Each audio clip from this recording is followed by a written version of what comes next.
আপনারা নিশ্চয় খেয়াল করেছেন, জামাত ইসলামী বাংলাদেশ যেখানে এই অগ্নিসংযোগ, যেখানে এই প্রাকৃতিক দুর্যোগ, যেখানে এই বন্যা, যেখানে অতিবৃষ্টি, যেখানে অ্যাক্সিডেন্ট, যেখানে যে কোনো দুর্যোগ, জামাত ইসলামের নেতাকর্মীরা সবার আগে সেখানে ছুটে যায়।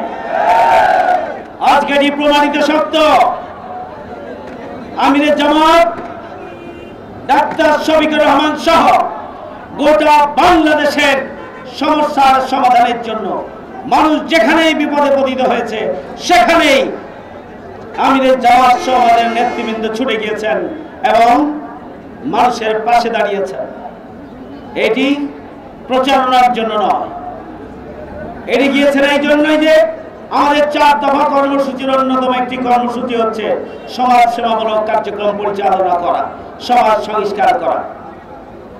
সৎ যোগ্য নেতৃত্ব, দেশপ্রেমিক নেতৃত্ব তৈরির ভূমিকা পালন করে চলেছে এবং জামাত ইসলামীর অগ্রযাত্রায় এনজিওর কিস্তি প্রথমবার বিকাশ পেমেন্ট করলেই 20 টাকা ইনস্ট্যান্ট ক্যাশব্যাক। ভীত সন্ত্রস্ত হয়ে এই আওয়ামী লীগ অপশক্তি আমাদের নিবন্ধন কেড়ে নিয়েছে, আমাদের প্রতীক কেড়ে নিয়েছে, আমাদেরকে নিষিদ্ধ ঘোষণা করেছে, আমাদের কথা বলতে দেওয়া হয়নি, আমাদের 20,000 মামলা দিয়ে নিপীড়ন চালানো হয়েছে আমাদের লক্ষ লক্ষ নেতা কর্মীদেরকে। মিথ্যা মামলায় জর্জরিত করে তাদের ঘরে থাকতে দেওয়া হয়নি, তাদেরকে বাড়িতে থাকতে দেওয়া হয়নি, ব্যবসা করতে দেওয়া হয়নি, চাকরি করতে দেওয়া হয়নি। স্বাভাবিক জীবন যাত্রা তো দূরের কথা, স্বাভাবিক মৃত্যুর গ্যারান্টিও তাদের ছিল না। সংগ্রামী ভাইরা আমার,